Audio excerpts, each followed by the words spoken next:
Oke guys, welcome back to Daily Charting with Toshi, di mana kita akan daily chart your favorite cryptocurrencies. Dan sekarang kita masuk ke DCWT sesi kedua. Di mana di sesi kedua ini fokus kita akan lebih ke pembahasan komen dan juga charting altcoins ya.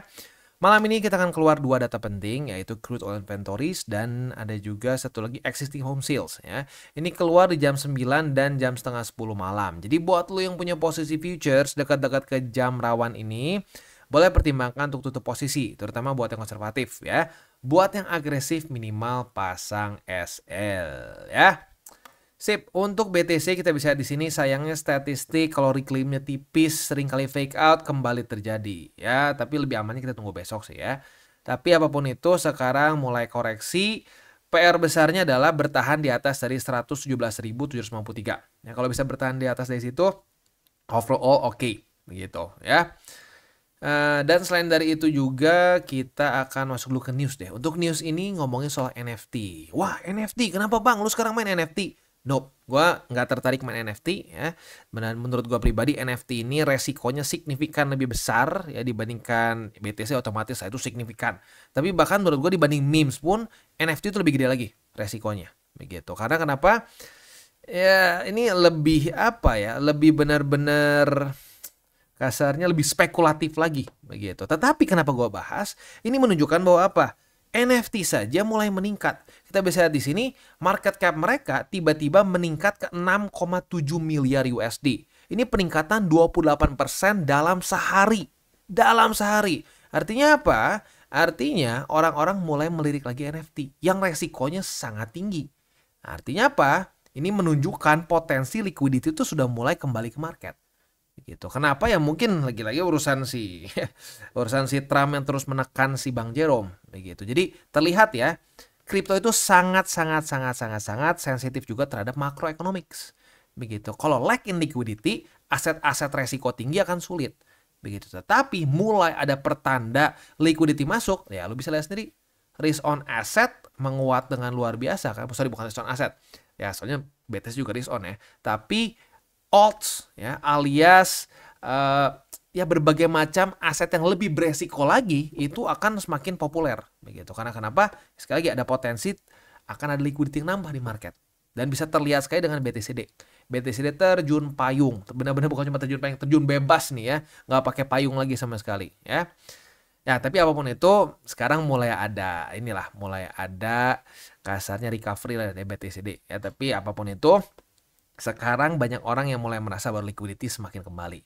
Ini berita yang cenderung bagus ya, tapi sekali lagi gue tidak bilang NFT tuh kita, wah hajar nih Bang Toshi mulai bahas NFT, kita beli. Enggak ya, menurut gue NFT resikonya bahkan lebih tinggi lagi dibandingkan dengan memes begitu ya. Tapi in general ini ada sekali lagi suatu pertanda bahwa orang-orang mulai merasakan liquidity kembali seperti ke market. Karena ya lu lihat sendiri deh ya di awal cycle ini sampai basically baru-baru ini kan market cap dari NFT kayak diam-diam saja. Nah tiba-tiba ada peningkatan lumayan signifikan dalam sehari. Very interesting ya. Oke, langsung aja kita lihat BTCD ya. Kembali lagi ke BTCD. BTCD mulai ada recovery tetapi ya dibilang signifikan sih ya nggak juga ya, biasa aja. Tetapi mengengulf lah minimal ya.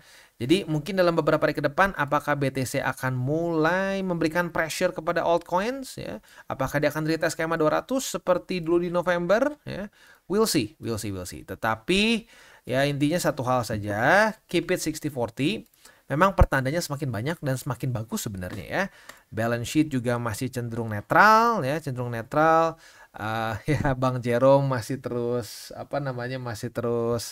masih terus ditekan sampai pidatonya juga untuk pertama kalinya selama beberapa bulan ke belakang ya. Beberapa bulan ke belakang kan Bang Jerome selalu mengkritik urusan tarif ya. Wah, tarif begini bisa membuat inflasi. Tiba-tiba sekarang dilaporkan ke DOJ untuk urusan perjury, langsung nggak bahas lagi ya. Ya, jadi udah mulai under pressure sepertinya, dan itu mungkin dilihat sebagai suatu hal yang bagus oleh market, especially untuk orang-orang yang sudah menunggu-nunggu liquidity begitu. Tapi still masih lampu kuning menurut gua, belum ke hijau ya. Hijau itu saat sudah ada bukti konkret dari the Feds menyatakan rencana mereka untuk melakukan interest rate cut or melakukan QE begitu. Apalagi kalau udah keluar kata-kata stimulus, wah ya. Mantap. Tapi ya baik lagi belum kan pada faktanya. So bersabarlah ya. Ini kita masih anggap sebagai QT. Dan kalau QT apa? Keep it 60-40 ya. Oke, langsung aja kita masuk ke komen. Yang pertama dari Ardis. Bro Ardis mungkin ya. Sepertinya Powell yang terdesak sekarang. Dari dalam Fed aja Governor Christopher Waller sama Governor Bowman sudah beda pendapat dengan Powell. Yes, dari dulu enggak kan? Dulu nggak ada ngomong apa-apa. Bahkan kita nggak tahu siapa Waller dan Bowman. Oke, Bowman mungkin pernah lah berapa kali kita lihat dia ada testimoni ya. Tapi kalau Waller aja kita nggak pernah dengar ya. Nah, tetapi sekarang mereka sudah berani berbeda pendapat. Begitu. Ditambah tiap hari dikata-katain sama Trump juga. Nah, mungkin itu salah satu triggernya mereka berani keluar mungkin. Merasa ada backingan mungkin ya. Mending Powell mundur dari chairman dan mundur juga dari Dewan Governor Fed. Yes, itu kayaknya yang diinginkan oleh si Trump. Jadi bukan cuma keluar dari chairman, karena kalau dia udah lengser nih ya, itu masih bisa menjadi Dewan Governor. Nah, kayaknya sekarang mereka bahkan pengennya si Jerome tuh benar-benar keluar 100% dari the Feds begitu. Kan malu masa dari chairman terus turun jabatan jadi Dewan Governor. Mending Powell sekalian pensiun deh. Ya gini, kalau mungkin dia masih jadi governor, itu masih bisa ada perlawanan begitu. Tapi kalau dia benar-benar mundur kan udah sama sekali semua akan jadi Trump show. Sekali lagi kalau ditanya, "Bang, emang lu pro Trump gitu ya?" Sebenarnya enggak sih, kalau gua pro liquidity begitu. Selama liquidity masuk ke market, makin banyak masuk ke market, ya kita para investor risk on, bukan cuma kripto loh, risk on termasuk S&P, Nasdaq, Dow Jones dan lain-lain akan happy. Begitu. Ya at least sampai cycle ini beres deh. Begitu. Wah bang, tapi gimana bang nanti kalau sampai resesi? Ya well, kalau sampai resesi di 2026 gitu ya. Ya well, secara teori cycle tuh pas jujurnya ya. Dan malah itu bisa memberikan kesempatan untuk kita ya nanti akumulasi lagi saat bear marketnya sudah mau beres. Ya itulah nanti kita bahas lah at some point mengenai teori 28 November ya. Tapi nanti deh ya. Sekarang lagi banyak urusan juga gua ya. Oke. Next, coba kita lihat, takut ada yang skip. Sebentar, waduh, mana ini tadi? Kayak ada satu di bawah. Enggak ya? Oke, that's weird. Oke, nah ini dari Wolf of Wall Street ya. Kotoshi izin bertanya, bagaimana pendapat Koko mengenai 2026 tidak ada bear market karena sekarang pemainnya sudah institusi besar seperti BlackRock. Jika tidak ada bear market, berarti penurunan harga BTC kira-kira di kisaran berapa persen untuk kita serok kembali? Terima kasih. Nah gini, berarti kan ceritanya teori cycle udah tidak berlaku lah begitu kan, karena BlackRock masuk dan kawan-kawan. Mungkin nggak? Tidak ada yang tidak mungkin. Dan menurut gue pribadi pun teori cycle at some point akan break. Tetapi apakah karena BlackRock atau karena hal tertentu? Nggak ada yang bisa bilang pasti. Begitu. Tapi gini, gue kasih tahu satu cerita ya. Di 2018 BTC itu juga digadang-gadang ya, akan lanjut lagi, nggak akan masuk bear market begitu. Alasannya kenapa? Alasannya karena tax cut. Gue coba cari tahu tax cut yang akan dilakukan oleh Donald Trump di 2018. Jadi sebenarnya udah mulai dirancang di 2017, berlaku di Januari 2018. Wah, di situ banyak yang hype. Udah nih, kita dulu ngomongnya bukan super cycle ya. Kita udah nggak bakal ada bear market lagi. Kita akan terus naik ke atas karena tax cut ini akan membuat banyak rakyat US lebih nafsu lagi untuk masuk ke kripto katanya ya. Yang terjadi apa? Ini Desember, ini Januari dan seterusnya. Lu bisa lihat tetap masuk ke bear market walaupun tax cut begitu. Oh, berarti tax cut-nya nggak berhasil dong. Berarti semua juga hancur. Nah, ini yang unik ya. Ini BTC kan? Ini BTC dan otomatis kripto lain juga sama. Drop luar biasa ya. BTC ini minus sampai titik terendahnya itu minus 84%. Begitu. Nah, S&P gimana bang? S&P, kita bisa di sini. Dia ada drop. Ya, kita bisa di sini, di Januari drop. Dia drop, membuat lower low, lower high, lower low. Tetapi ada momentum lagi. Bahkan di sini ya, dia itu dari ya Agustus lah basically. Dari Agustus sampai ke September terus-terusan membuat new all time high. Gitu ya. Setelah itu baru ya melemah lagi. Begitu. Jadi ya sebenarnya ngaruh ke S&P malah bisa naik-naik aja. Begitu. Tetapi BTC nggak kuat. BTC lanjut lagi turun. Begitu. Jadi Macroeconomics penting nggak? Penting sekali menurut gua. Ya sekali lagi nih, jangan sampai ada yang salah paham, karena gue paling males kalau begini orang salah paham terus udahnya nanti nge-quote-nya salah begitu. Wah, Bang Toshi nggak percaya makro, enak aja. Nggak, menurut gua macroeconomics itu sangat berpengaruh. Tetapi ada satu hal yang gue juga nggak ngerti kenapa sampai sekarang teori cycle itu sangat kuat begitu. Ya, teori cycle itu sangat kuat dan ujung-ujungnya tetap bisa menarik BTC dan menarik semua cryptocurrency market. Gitu, walaupun S&P bisa lanjut membuat new all time high, tapi kripto nggak tahu kenapa lemah saat secara teori cycle memang masuk waktunya ke bear market gitu. Dan ini nggak kejadian cuma di 2018 ya. Di sini 2021 sama, bahkan kita pernah bahas juga ya dulu teori disebutnya diminishing return lengthening cycle begitu. Jadi teorinya nanti ya itu kita udah nggak ada teori-teori cycle lagi, bukan per 4 tahun gitu, bakal terus naik katanya ya. Kita lihat aja di sini, wah tuh kan naik tambah kuat. Nah di sini makanya banyak orang yang teriak-teriak BTC akan sampai 300.000 ya, ada yang ya kalau itu sih normalnya 100.000, ada yang teriak-teriak sampai 300.000 juga. Tapi akhirnya apa? Gilanya kembali lagi berhenti di kuartal 4 dan turun ke bawah gitu. Jadi gue nggak berani ngomong bahwa wah ini bakal sama persis aja kayak di sini gitu. Oh nggak akan ada bedanya, pasti akan stop di November Desember. Gue nggak bisa bilang seperti itu karena gue bukan dukun, kita nggak tahu masa depan seperti apa. Nah tetapi sudah keluar beberapa ceritanya catalyst untuk membuat super cycle, catalyst untuk lanjut tanpa bear market, tapi pada faktanya BTC dan kripto tetap masuk ke bear market juga at the end of the day begitu. Jadi kalau menurut gue no, kita masih tetap akan mengikuti teori cycle.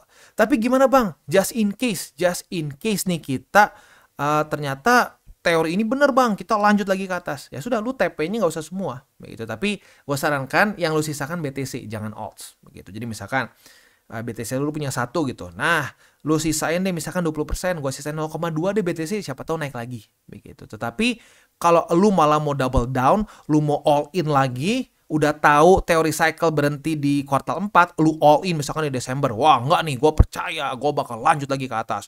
Hajar. Itu menurut gue bodoh. Itu kenapa bodoh? Karena lu melanggar statistik yang sangat kuat dan statistik yang ya cukup mengerikan begitu. Di mana S&P yang biasanya punya korelasi yang sangat kuat dengan BTC aja akhirnya kalah gitu sama teori cycle. Ini lanjut loh ya. S&P lanjut membuat new all time high, BTC malah lanjut membuat lower low, lower high, lower low, lower high, lower low. Gitu, di mana S&P plus ini BTC minus sampai 70% lah. Kalau hitung sampai week terdalam 70%. Begitu, ya. Jadi itu aja solusinya ya. Buat lo yang ngerasa takut 2026 tahunnya nggak masuk bear market, ya silahkan tetap TP, tapi mungkin boleh disisakan. Yang gue sangat tidak sarankan adalah lu all in gede-gedean di akhir tahun ini. Karena lu akan bukan melanggar lah ya, lu akan melawan statistik teori cycle yang sampai sekarang sangat kuat sekali. Begitu aja ya. Jadi ya seperti itu. Dan di bear market, kalau gue pribadi, kan gue ini kan seorang position trader, jadi gue tidak akan melakukan DCA saat lagi masa-masa ya bear market begitu. Nanti akan kita bahas lagi kapan waktu yang tepat. Tapi ini dengan catatan ya, harus tahu dulu. Ini gue ngomong sebagai position trader. Tapi kalau lu DCA murni di BTC begitu, nggak apa-apa. Bear market 2026 pun tetap aja terus DCA begitu ya. Jadi kalau ginilah analogi paling gampangnya itu ya, para DCA murni ya, orang-orang yang DCA murni itu seperti lu beli emas. Lu coba tanya ke kakek lu, kakek kenapa beli emas? Ketemu support apa? Si kakek bingung, support apaan dek? Ya, support apaan cu? Katanya nggak tahu itu apa. Pokoknya kakek selalu beli emas karena tahu emas bakal naik. Nah udah gitu cara berpikir lu DCA murni itu seperti itu di BTC. Ya tapi gue ingatkan, DCA murni hanya di BTC saja, jangan di yang lain-lain. Begitu. Ya gue harap cukup menjawab. Gitu ya.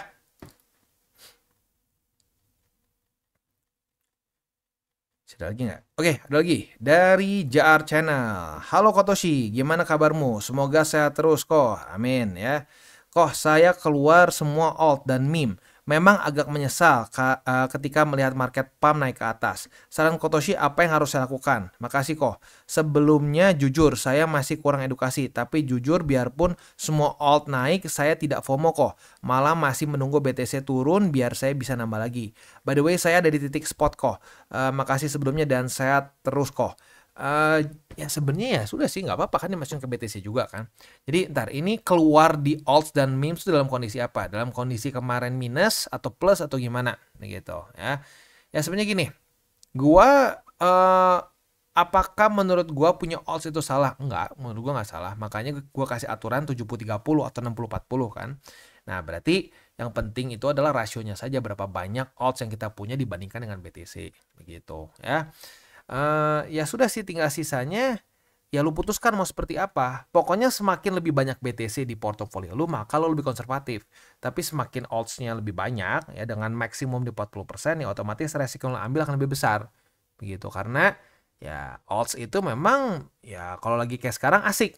Kayak kemarin kan pengen muntah kan. Nah, ya udah seperti itu. Ya makanya kenapa gua bikin aturan 70-30 itu karena ya gua nemuin di 70-30 atau 60-40 itu ideal. Jadi kita dapat kesempatannya kalau sampai dia masuk ke altcoin season. Tapi kita juga punya bumpernya si BTC itu. Ya BTC menjadi bumper kita supaya kalau sampai koreksi porto kita tuh minusnya nggak sampai ekstrim gitu. Wah, minus 60, 70, 80, 90 gitu ya. Itu apa namanya kecil sekali kemungkinannya kalau lu jadikan BTC sebagai fondasi begitu, kecuali lu nggak kira-kira ya alts-nya isinya tuh sampah semua gitu, lu kasarnya udah serakah terus sial maksimum semua alts yang lu beli rakpul gitu misalkan, ya itu susah juga. Tapi kalau misalkan lu normal lah ya alts-nya banyaknya itu didominasi sama yang punya utility, market cap nggak terlalu kecil gitu, isinya BNB, Solana lah, lalu mungkin Cardano lah ya, itu oke, masih aman gitu. Tapi kalau isinya semua alts yang very spekulatif, ya mungkin akan minusnya lebih kerasa. Tapi tidak separah orang yang semuanya alts gitu ya. Sip. Langsung aja ke Jordi Haikal. Izin bertanya Bang Toshi, saya punya 100% BTC. Saya mau beli altcoin 10% dari Porto. Apakah tepat Bang? Terima kasih, salam tabur tuai. Boleh-boleh aja, nggak masalah ya.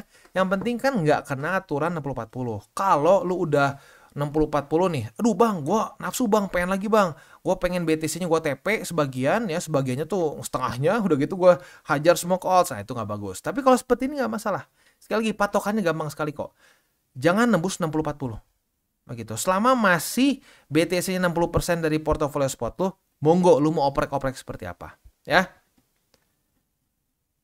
Next dari Diryu Wansi, bang, porto saya 100% BTC. Sekarang ada 3 digit cash dana dari perusahaan karena bonus project. Wah, mantap nih ya. Bonus cair ya. Apakah cocok untuk mencoba keberuntungan di alt? Secara saya newbie nggak tahu alt apa yang mesti dibeli. Tapi untuk porto utama tetap 100% BTC buat jangka panjang. Boleh-boleh aja ya. Tinggal ya kalau saran gua cari yang market cap-nya jangan terlalu kecil aja. Kalau gede sih justru nggak apa-apa ya. Dan bukan cuma masalah gedenya aja, tapi cek juga utility-nya. Dan ada real use case-nya nggak? Begitu ya. Ya contoh kayak BNB, begitu BNB. Lalu Solana, at least for now masih banyak use case-nya. Banyak sekali orang yang masih pakai untuk bikin ya berbagai macam project. Banyaknya sih memes begitu ya. Lalu contoh lagi XRP begitu. Dan ya intinya lu kalau mau paling gampang cek dulu secara market cap. Market cap-nya cukup besar ya, dan sisanya lu lihat lagi utility-nya. Utility-nya ada beneran atau cuma dikarang begitu. Kalau dikarang ya itu lebih ke enggak begitu. Tapi ya baik lagi ya, boleh-boleh saja asal jangan sampai terlalu ekstrim kegedean juga begitu ya. Dan gini, paling gampang gini, jangan sampai jadi dipisah jadi 2 porto, lebih gampang udah digabungin ya. Tapi yang penting jangan sampai tembus 60-40. Begitu. Jadi misalkan lu ada lagi cash yang fresh nih ya, dan lu masukin lagi jadi stable coins, and then ya lu lihat perbandingannya sama BTC-nya berapa, begitu. Nah, tinggal jangan sampai tembus 60%, jangan sampai tembus 40% aja untuk alts-nya, gitu ya. Ini kayak terakhir deh. Oh enggak, masih ada 2 lagi. Orang kita, Bang, minta pendapatnya. Misal kita strateginya lump sum, tapi tidak semua saldo langsung dihabiskan sekali beli, tapi dipecah ke dalam 10 kali pembelian. Itu namanya DCA, bro. Kalau lump sum itu semua duit lu punya, lu tembak jebret sekali. Jadi sebenarnya yang lu pikirkan ini bukan lump sum namanya ya, tapi itu namanya DCA ya. Dan beli hanya di area mendekati bottom saja. Nah, lu tahu bottom gimana caranya? Nah, jadi jangan kita menebak bottomnya di mana. Hati-hati ya. Abang kan pernah bilang bottom BTC itu minus 30% dari EMA 200 weekly. Itu nggak akan selalu jadi bottom. Ya, nggak akan selalu jadi bottom. Tapi ada statistik bisa terjadi minus 30% dari EMA 200. Itu udah terjadi 3 kali sebelumnya. Tapi nggak setiap cycle kayak begitu. Ada yang pernah nggak kejadian juga gitu ya. Misal kita belinya hanya di area plus 30% dari EMA 200 weekly. Tapi pelur dipecah dalam 10 kali pembelian. Jika seperti itu apakah masih aman bang? Mohon dijawab pertanyaannya dan terima kasih ya. Sebenarnya kalau lu mungkin nanti ya waktu udah masuk ke bear market itu mau jadi patokan lu boleh-boleh saja ya. Tapi kalau mau dibilang yang lebih kasar, lebih terbukti secara dari cycle ke cycle gitu ya adalah ya nantilah teori 28 November ya, di mana bottomnya juga ada statistik yang cukup kuat seperti cycle top di kuartal 4 begitu ya. Tapi in general boleh-boleh saja seperti itu ya. Jadi lu ada kayak area tertentu yang menurut lu worth it untuk dibeli kan. Nah, itu nggak masalah, itu bagus begitu. Tapi sekali lagi ya, bukan pasti itu bottom juga begitu ya. Kita bisa memperkirakan. Ya, dan sekali lagi seperti gue bilang tadi, ini namanya DCA ya. Lump sum itu lu punya duit nih 10 juta, tembak sekali. Nah, itu lump sum. Ya, tapi kalau lu punya duit 10 juta dibagi 10, ya itu namanya DCA gitu ya. Sip, bagus lah ya. Ini cuma sekedar salah kata-katanya aja lah gitu. Tapi in general mindsetnya oke, bener ya. Tinggal ya paling satu lagi aja tuh ya. Kita gak pernah bisa tahu specifically bottom di mana. Kita cuma punya statistiknya ya. Dan nanti itu kita bahas ya. Tapi gue nggak berani janji kapan ya. Teori 28 November itu kita bisa ngelihat possibility yang very predictable di mana nge-bottom dan di mana BTC itu akan sampai di pucuknya juga gitu ya. Buat lo yang penasaran nanti stay tune deh ya. Terakhir dari Ricky Ramdhani, seru banget pembahasan hari ini, terbaiklah edukasi dari TCI. Thank you ya.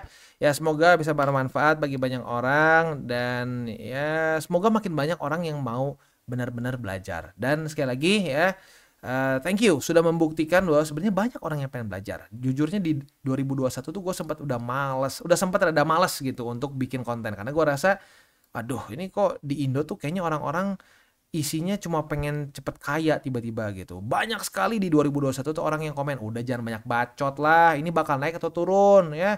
Nggak usah lah pakai teori-teori, udah yang penting gue mau cuan nih. Waduh, gue jujur malas tuh ya. Tapi ya kita coba terus dan gua sedikit kencangkan nada gua begitu ya, dari tadinya halus, soft spoken jadi sedikit kayak emak-emak di pasar. Apa lo, bangke lo, balas lagi bangke gitu ya. Ternyata malah berhasil ya. Ternyata ada yang terbukti, banyak orang yang pengen belajar juga. Jadi thank you juga ya buat kalian semua yang membuktikan ternyata banyak orang yang mau belajar di Indo. Ya oke, tapi lebih banyak yang konyol sih, tapi tetap ada yang mau belajar. Jadi ya udah, gue fokus aja sama yang orang mau belajar. Yang nggak mau belajar ya silakan jatuh dulu berkali-kali. Kalau masih ada niat ya silakan belajar ikutan, gitu ya. Sip, beres. Itu kurang lebih untuk komen-komen pada hari ini. Selanjutnya kita tinggal masuk ke buy limit. Tetapi sebelum kita masuk ke buy limit, seperti biasa gue akan disclaimer dulu bahwa semua konten dari TCI bukan financial advice. Ini semua bentuknya adalah edukasi. Lalu bagaimana cara untuk mendukung TCI? Ada banyak caranya. Lo bisa like our video, bisa share our video, itu juga bisa menggunakan link referral kita di bawah.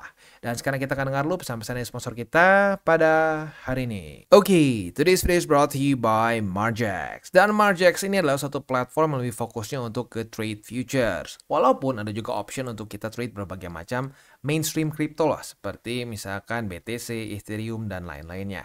Nah, selain itu juga sebenarnya ada earning juga buat kalian yang sudah beli gitu. Jadi ya sebenarnya bisa juga spot sih, tapi lebih ke crypto yang mainstream lah begitu ya.